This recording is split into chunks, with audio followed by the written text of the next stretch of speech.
The scriptures are always very clear in the New Testament as to why Jesus was not so popular. And today is one of them. The ruling authorities, okay, it's the scribes and Pharisees, but the Romans ruled above them, but they were the ruling people of the Jews, the scribes and Pharisees.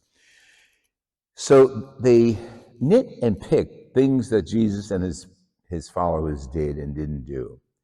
And they were constantly going after him, building a case against him. And in the course of the Gospels, you know all the cases that they built against Jesus. And in the end, they think they won because of the crucifixion. But in the end, we know they didn't win because God resurrected Jesus, who is with us right now. Tonight, we're in a society in which I think we can understand very clearly God's law, and I hate to say this, versus human law. God's law, we know all aspects of it and its ramifications. Creation story that we just completed, God made man and woman in his own image. So we believe that all people have within us God's image. We call it the soul. But that soul is our responsibility, although it's made in God's image. The story of creation is very interesting.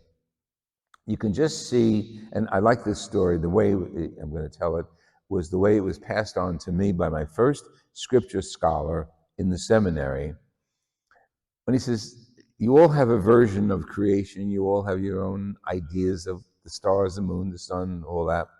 He says, but just imagine those words came from an old grandfather, a patriarch, around the campfire. Logic.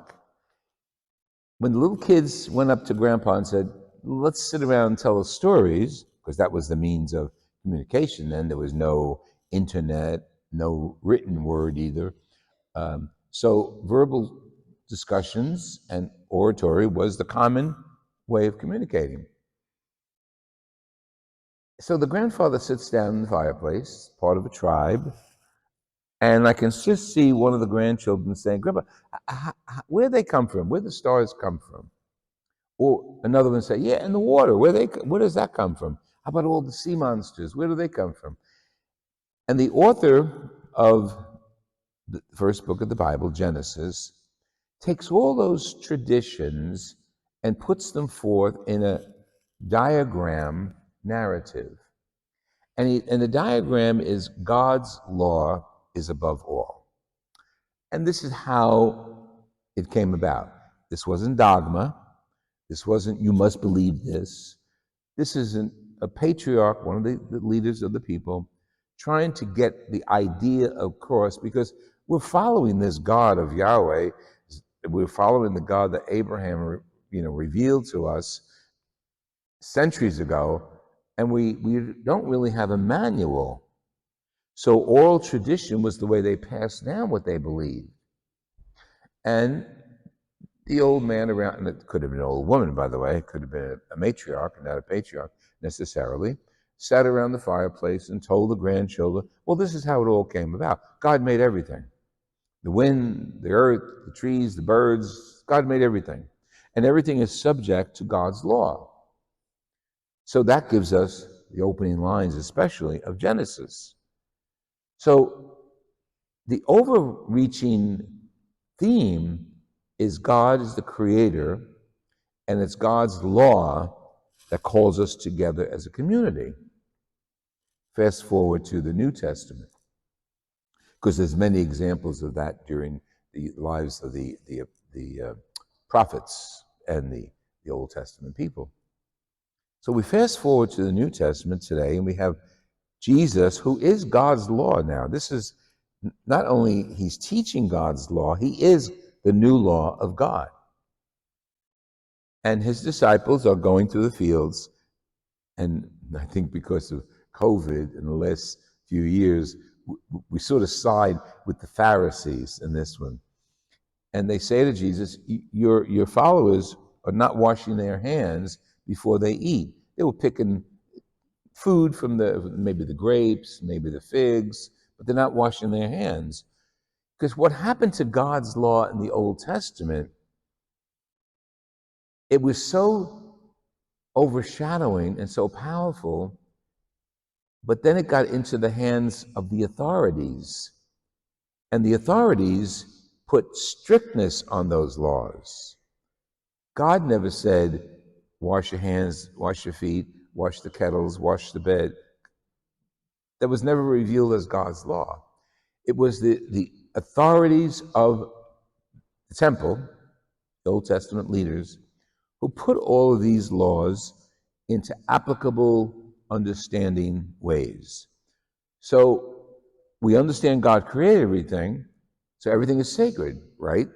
So therefore, you can't do anything that involves not being sacred, involves not being appreciative of what God gave us. God gave us fruit, He gave us trees, so before you imbibe, before you take something, you wash your hands as a sign of gratitude to God. And then it became strict. Like you really have to wash your hands. Then, of course, we move to Jesus, and His followers are not washing their hands. And Jesus hits them right between the eyes. You're objecting to my disciples not washing their hands.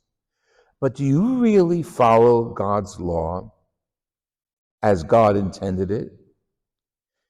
You've taken God's law and you've connived it and changed it and manipulated it. And we see that in politics in our country. Probably every country, but we definitely see it in politics. How the basic truth gets manipulated. And of course, once it's manipulated, it gets distilled and it's not really a law anymore. It's not really the fullness of the message any longer. And Jesus gives the example. You have to wash your hands in cups and kettles. Now this is Mark recalling Jesus. He's the author. Mark is speaking to a non-Jewish audience. So he fills in these little messages with stipulations about understanding and how to understand the Jewish law. So Jesus says, the heart of the law is love. Need to use that phrase here. But you miss the heart of the law. You go for the contractual areas. You go for the stipulations of what to do, what not to do, what to eat, what not to eat. But you forget the heart of the law. God created all of us in His image with the underlying message to love one another and respect each other. He's telling the Pharisees, you get caught up into washing dishes and hands, but you're missing the heart of the law. And he gives this example. He says, like we know Moses says, honor your mother and father, but there was a stipulation in the interpretation by the Pharisees of that commandment. It's called Korban.